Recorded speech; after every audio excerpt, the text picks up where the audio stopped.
to be witnesses in Judea, Jerusalem, Samaria, and to the ends of the earth.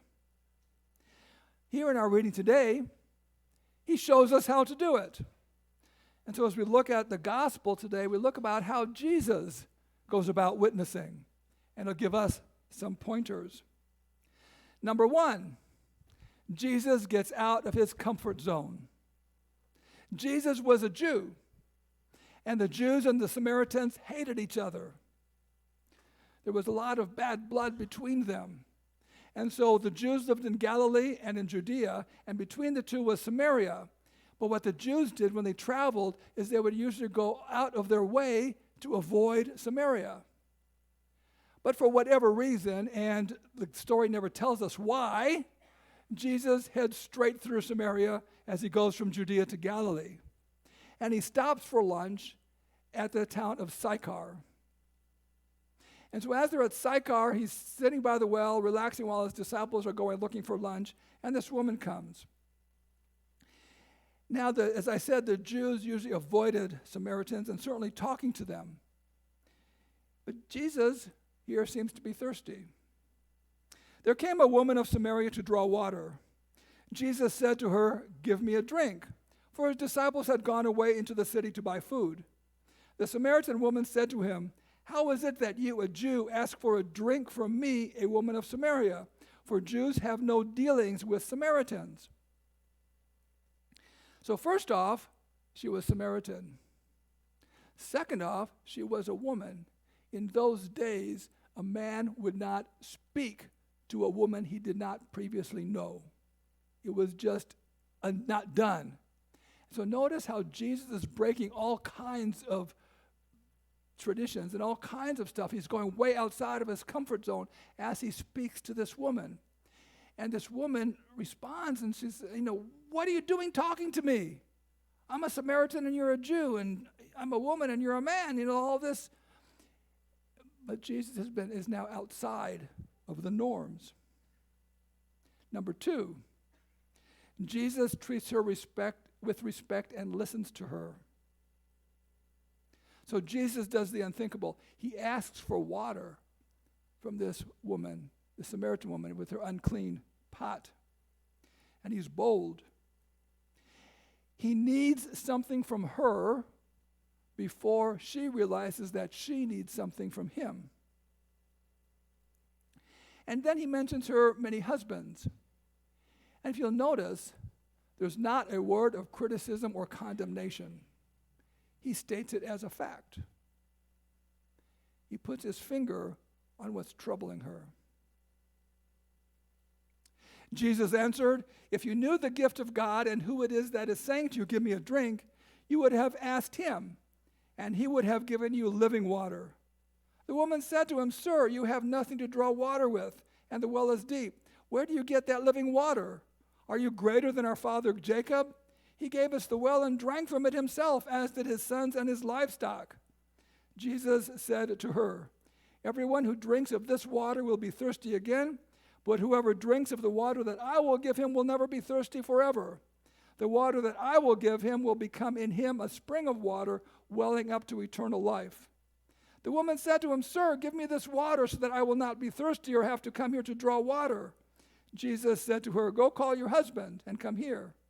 The woman answered him, "I have no husband." Jesus said to her, "You are right in saying, 'I have no husband,' for you have had 5 husbands, and the one you now have is not your husband. What you have said is true." Was she wicked? Was she an evil woman? Or was she a victim? Jesus doesn't seem to care. He reaches out to her and he identifies the place where she is hurting, the place where she hurts the deepest. She is a rejected person. And he reaches out to her and shows his care for her. Not condemnation, not judgment. He shows his care for her.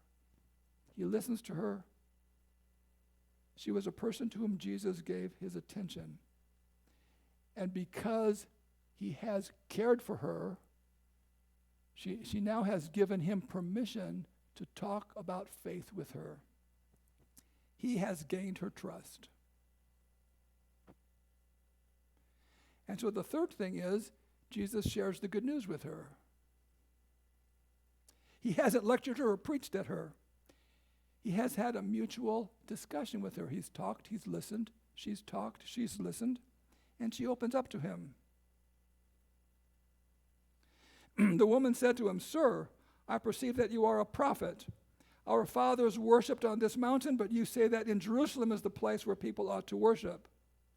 Jesus said to her, "Woman, believe me, the hour is coming when neither on this mountain nor in Jerusalem will you worship the Father.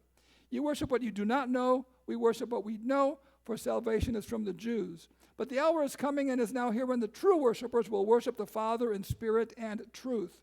For the Father is seeking such people to worship him. God is spirit, and those who worship him must worship in spirit and truth." A little historical sidelight.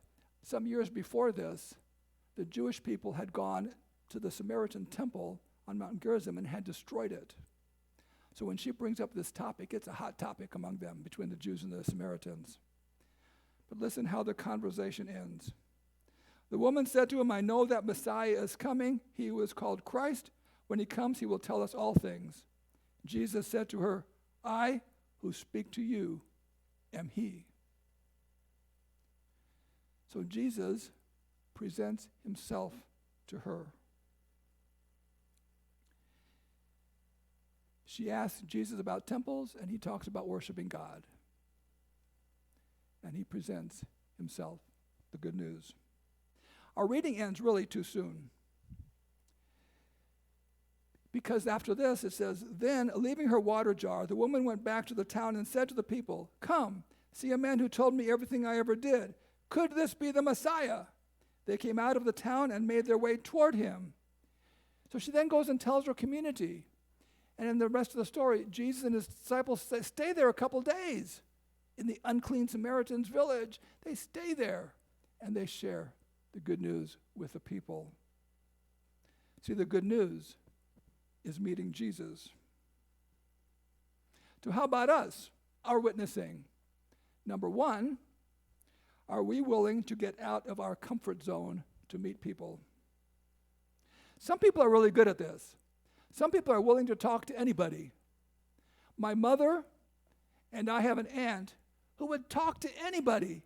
Let me tell you, it was embarrassing. There are some of us that have a hard time doing that. It's uncomfortable. But this is how relationships start. When we go to a place where we don't know people, and we have to introduce ourselves, and we have to get to know people, that's how relationships start. That's how sharing the good news starts. Just being with people and getting to know people outside of our comfort zone, those who are different from us. See, Jesus went out of his way, not only by location, going to the Samaritan village, but also going outside of the bounds of good society. He speaks to this woman, a stranger.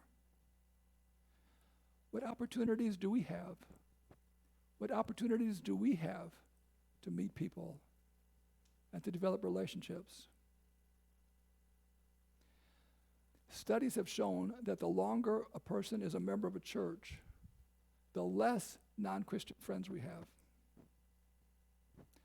So can we go outside of our comfort zone and start meeting people who are different from us, who have different values from us, who look at life differently than us?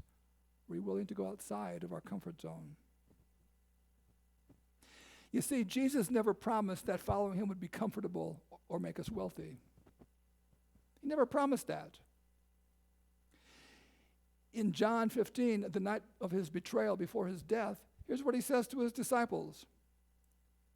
"If the world hates you, keep in mind that it hated me first. If you belonged to the world, it would love you as its own. As it is, you do not belong to the world. But I have chosen you out of the world. That is why the world hates you. Remember what I told you. A servant is not greater than his master. If they persecuted me, they will persecute you also. If they obeyed my teaching, they will obey yours also. They will treat you this way because of my name, for they do not know the one who sent me. So Jesus tells his disciples as he's about to go to the cross, guess what? Look how they're treating me. That's how they're going to treat you. So he doesn't tell them you're going to have a good, comfortable life and you're going to live on easy street. He said earlier, take up your cross and follow me. Number 2, do we treat the people outside of our comfort zone with respect? So much speaking down to people in our society, so much anger, words of anger and condemnation going back and forth in our society. Jesus here gives us a model of speaking respectfully to someone who is totally different from him, totally different background, who is certainly not part of his comfort zone. Yet he treats her with respect, and he listens to her, and he learns from her. He notes what her issues are without condemnation. And by treating her respectfully, he gains her trust. Respect usually involves listening and asking questions. It shows interest in the person. My second parish was in Queens, New York. It was my first time living in a primarily black community. I was ignorant. I think about some things I said in the past which were clearly racist. But so as I get there, I'm certainly out of my comfort zone.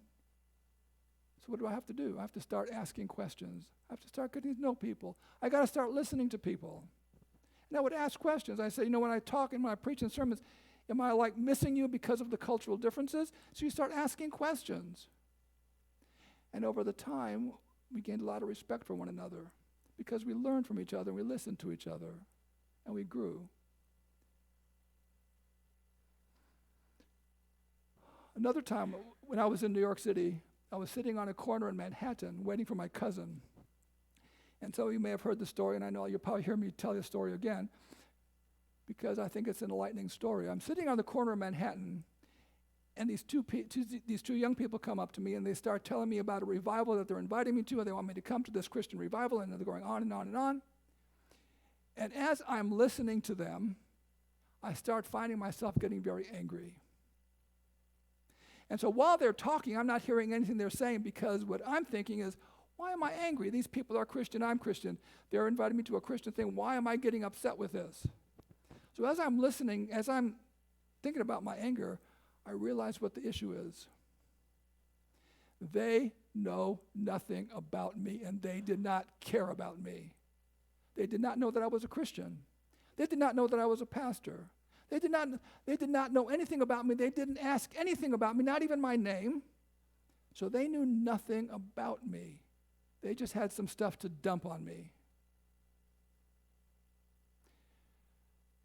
We need to gain the person's trust by showing the person that we care about them, by listening, by asking questions, by hearing their pain. We need to learn how to respect those who have different viewpoints as ours. We need to learn how to respect people who are not Christian. We need to learn how to respect people who have different perspectives and different backgrounds and different histories, because that is what Jesus did. That was the second part, as he dealt with the woman of Samaria. We have got to learn how to do this. And then the third thing is, do we then take the opportunity to help people meet Jesus? Jesus says, I who am speaking to you am he. And what does she do? She goes out and tells her neighbors, guess what? There's this guy I just met. I don't know, is he the Messiah or not? Can't be, but maybe. And so they all come, and they all spend time with him. Isn't that what we're doing here? We're not here to build a church. We're not here to show people what a wonderful congregation we are. We're here to help people meet Jesus, right?